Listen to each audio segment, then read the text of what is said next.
பண்ணலாம்.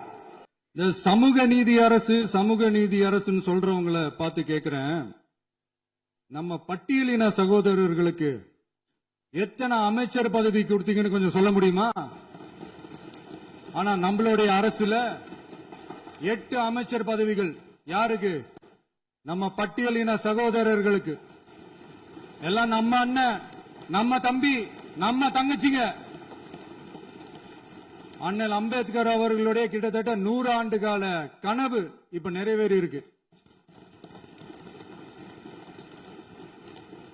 நான் ஏன் கொஞ்சம் சவுண்டா பேசுறேன் அப்படின்னா அவங்களுக்கு கேட்கணும்ன்றதுக்காக, தப்பா எடுத்துக்காது. அதே மாதிரி பெண்களோட பாதுகாவலர் நாங்க தான் அப்படின்னு சொல்லிக்கிறவங்களை கேட்கிறேன், எத்தனை பெண்களுக்கு அமைச்சர் பதவியில இடம் கொடுத்தீங்க கொஞ்சம் சொல்ல முடியுமா? எங்க அரசுல 4 சகோதரிகளுக்கு அமைச்சர் பதவி கொடுத்திருக்கிறோம்.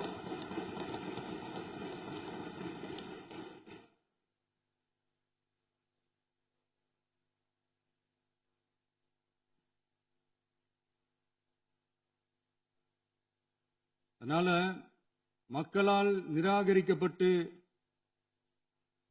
மக்களால் அகற்றப்பட்டவங்களுக்கு ஒண்ணு சொல்லிக்கிறோம், தப்பே செய்ய மாட்டோம், ஊழலே செய்ய மாட்டோம், நேர்மையா தான் இருப்போம், நியாயமா தான் இருப்போம் அப்படின்னு சொல்றவங்களால மட்டும்தான் கூட்டணி ஆட்சி அமைக்க முன்வரும். ஆட்சியிலையும் பங்கு, அதிகாரத்திலையும் பங்கு கொடுக்க முன்வரும். ஊழல்லையே ஊறி போனவங்களால இந்த கூட்டணி ஆட்சியோ, ஆட்சியிலையும் பங்கு, அதிகாரத்திலையும் பங்கு கொடுக்க முன்வராது. மெஜாரிட்டி இருந்தாலும் தரமாட்டாங்க, மெஜாரிட்டி இல்லைனாலும் தரமாட்டாங்க. கேட்டா ரெடிமேடா ஒரு பதில் ஒண்ணு வச்சிருப்பாங்க, கூட்டணி ஆட்சியை மக்கள் விரும்ப மாட்டாங்கன்னு. அதே மக்கள் தான் இப்ப அவங்கள பார்த்து சிரிக்கிறாங்க. நான் பதவி ஏத்த அன்னைக்கு கொஞ்சம் டைம் அவகாசம் கேட்டேன். எதுக்கு கேட்டேன்? நிதி நிலைமைலாம் கொஞ்சம் மோசமா இருக்குது, அதெல்லாம் கொஞ்சம் சரி செஞ்சுக்கிட்டு படிப்படியா கொஞ்சம் கொஞ்சமா நான் கொடுத்த வாக்குறுதிகள்லாம் செயல்படுத்துவேன், அதுக்காக கொஞ்சம் டைம் அவகாசம் கேட்டேன். நான் ஏதோ வேற எதுக்காகவோ வேற யாருக்காகவோ ஏதோ அவகாசம் கேட்ட மாதிரி. அடுத்து இங்க சபையில இல்லாதவங்களை பத்தி பேச வேண்டாம்னு நினைக்கிறேன்.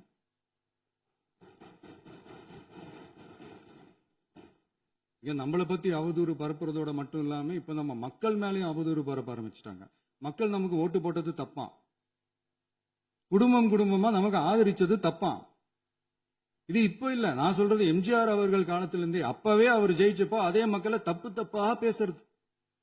மக்கள் என்ன பண்ணிட்டாங்க, எம்ஜிஆர் என்ன பண்ணிட்டாரு, எம்ஜிஆர் என்ன இது பண்ணிட்டாரு. 50 வருஷமா ஒரே டெக்னிக்கா.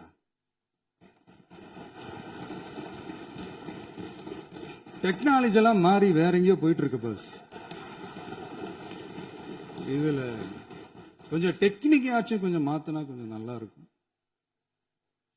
அதனால மக்களுக்கு யூஸ்ஃபுல்லா இருக்கிற மாதிரி இந்த ஆக்கப்பூர்வமான கருத்துக்களோ ஆக்கப்பூர்வமான யோசனைகளோ இருந்தா சொல்லுங்க, அதை நாங்க டெஃபரெண்டா எடுத்துக்கிறோம். ஆனா அதை விட்டுட்டு இந்த நக்கலு, நையாண்டி, சம்பந்தம் இல்லாத பேச்சு இதெல்லாம் பேசிட்டு அப்புறம் முதல்வர் பதில் சொல்லல, முதல்வருக்கு பதில் சொல்ல தெரியல அப்படின்னா அப்புறம் என்ன சோஃபா மாடல் ஆட்சியா? அது என்னன்னு புரியறதுக்கு எனக்கு ரொம்ப நாள் ஆச்சு. இந்த sofa set, table chair, teapoy, furniture பிசினஸ்லாம் வேற எங்க வெளியில போய் பண்ண சொல்லுங்க. அப்படி அந்த பிசினஸ் தான் பண்ணணும்னா நிறைய பிசினஸ் பண்ற மாதிரி வெளியில போய் பண்ண சொல்லுங்க, இங்க சட்டசபைக்குள்ள வேணாம். அதனால ஆக்கப்பூர்வமான கருத்துக்கள் இருந்தா சொல்லுங்க, டெஃபினட்டா அது சரியா இருந்தா நாங்க ஏத்துக்கிறோம். எனக்கு ஒரு குட்டி கதை ஒண்ணு ஞாபகம் வருது, சொல்லாமா? ஒரு ஊர்ல ஒரு பெரியவர் வெயில் ரொம்ப ஜாஸ்தியா இருக்குன்னு சொல்லிட்டு கண்ணுக்கு மேல கை வச்சுக்கிட்டு இப்படி சுத்தி முத்தி தேடிக்கிட்டு இருந்தாராம். அப்ப கூட இருந்த ஒரு சின்ன பையன் என்ன தேடுறீங்க அப்படின்னு கேட்டானா. அதுக்கு அந்த பெரியவர் சொன்னாரா, அது ஒண்ணு இல்ல தம்பி, உங்க அப்பா இங்கதான் இருப்பாருன்னு சொன்னாங்க, அதான் தேடிக்கிட்டு இருக்கேன். எங்க உங்க அப்பாவையா காணோம்?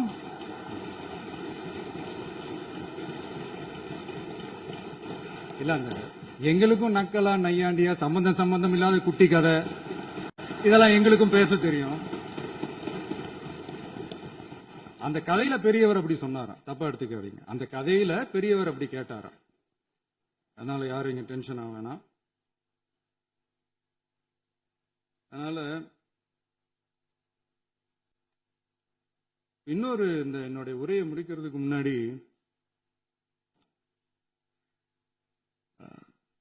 போயிட்டாங்க, பேசலாமா? நிறைய உங்க கருத்துக்களை நீங்க முழுமையாக மன நிறைவோடு பேசலாம். டிவியில் பார்ப்போம். சரி, அதான் 5 நிமிஷம் பேசுனதுக்கே கொளத்தூரி இந்த ஆட்டம் இருக்கு. பேசுனா அப்புறம் என்ன பண்றது? கடைசியா நான் இந்த உரையை முடிக்கிறதுக்கு முன்னாடி ஒரு முக்கியமான ஒரு விஷயம் பத்தி சொல்லணும். ஆளுநர் உரை அன்னைக்கு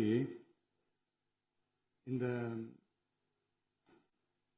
தமிழ் தாய் வாழ்த்துக்கு அப்புறம் தேசிய கீதம் பாடினது தப்பு, தேசிய கீதம் 2 முறை பாடினது தப்பு, அப்படி ஒரு நிகழ்வு இதுக்கு முன்னாடி இந்த சட்டசபையில நடந்ததே கிடையாது, அந்த மரபையே மாத்திட்டீங்க, இப்படி ஒரு பெரிய ஒரு போர் மாதிரி எதிர்கட்சி சார்ந்தவங்க எல்லாம் சொன்னாங்க இல்லையா? அந்த மாநில உரிமை போராளிகளை, அந்த மரபு காக்கிற உரிமை போராளிகளை ஒரே ஒரு கேள்விதான் கேட்கணும்.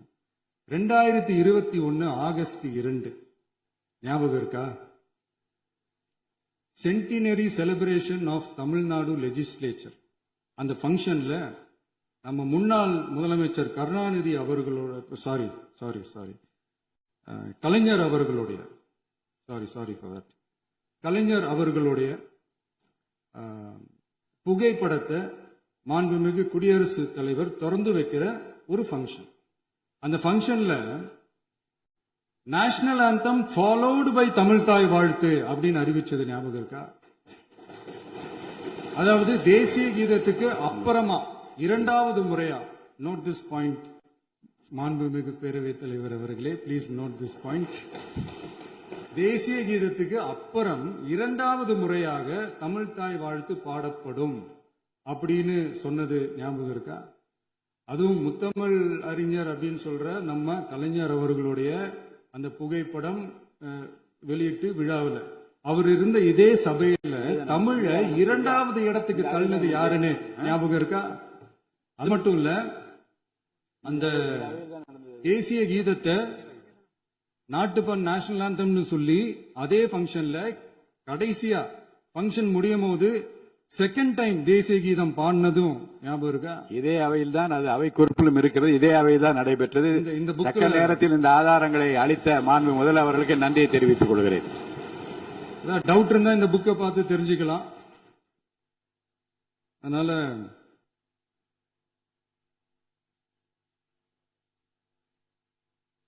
இதெல்லாம் கேட்டா என்ன சொல்லுவாங்கன்னா, அது ஜனாதிபதி கலந்துகிட்ட ஃபங்க்ஷன், அதெல்லாம் அப்படிதான், அதெல்லாம் கண்டுக்க கூடாது அப்படின்னு சொல்லுவாங்க. இதே மாதிரிதான் பேசுறது ஒண்ணு, செய்யறது ஒண்ணு, செய்யறது ஒண்ணு, பேசுறது ஒண்ணு. இதெல்லாம் மக்கள் பார்த்துக்கிட்டு இருக்காங்க. எலெக்ஷனுக்கு முன்னாடி தான் அப்படி செஞ்சுக்கிட்டு இருந்தாங்க, இப்ப எலெக்ஷனுக்கு அப்புறம் அதே தான் செய்யறாங்க. இந்த விஜயையும் சாமானியர்களின் உண்மையான சமூக நீதி அரசையும் அவமானப்படுத்துறதுக்கு தான் அவங்களோட அந்த பொலிட்டிக்கல் சீனியாரிட்டி அது பயன்படுத்துது போல. சரி, செய்யட்டும், நல்லா செய்யட்டும். இப்போ ஆனாலும் நம்மளுடைய மாநில உரிமை, மொழி உரிமை, உத்தமபுத்திரர் போல வேஷம் போடுற எதிர்கட்சிக்கு ஒன்றை மட்டும் ஆணித்தரமாக சொல்றோம். உங்களை மாதிரி தமிழ்னு சொல்லிக்கிட்டு, மொழி, பண்பாடு, கலாச்சாரம்னு சொல்லிக்கிட்டு ரெட்டை வேஷம் போடுறவங்க நாங்க கிடையாது. உலகெங்கும் வாழும் என் தமிழ் சொந்தங்களுக்கு நம்முடைய உத்தரவாதம் தமிழ் தான் எங்க உயிர் நாடி அப்படின்றத மறக்க மாட்டோம். இப்பவும் சொல்றோம், மாநில உரிமையில எப்பவும் உறுதியா இருப்போம். அதே சமயத்துல அரசியல் வேற, ஒன்றிய மாநில அரசுகளுக்கு இடையே இருக்கிற நிர்வாக அணுகுமுறை வேற. இதுல நாங்க ரொம்ப தெளிவா இருக்கிறோம். அதனால எங்களுக்கு பாடம் எடுக்கிறதா நினைச்சுக்கிட்டு உங்க வேஷத்தை நீங்களே கொஞ்சம் கொஞ்சமா கலைச்சுக்கிட்டே வர்றீங்க, மறந்துடாதீங்க. அப்புறம் நேத்து எதிர்கட்சி தலைவர், மாண்புமிகு எதிர்கட்சி தலைவர் பேசும்போது நிறைய பேசினாங்க. அதுல ஒண்ணு மட்டும் அரசு சொல்றதா நினைச்சுக்கிட்டு நம்மளை இன்டைரக்டா ஈவில் அப்படின்ற அந்த வார்த்தையை யூஸ் பண்ணாங்க. எனக்கு ஒண்ணுதான் சொல்லணும்னு தோணுது. ஈவில்ஸ்னு டெவில்ஸ் பேசக்கூடாது.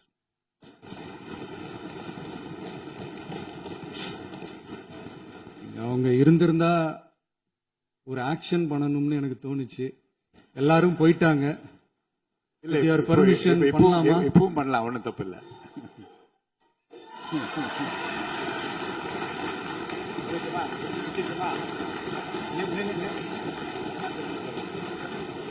யார் சொல்லுங்க?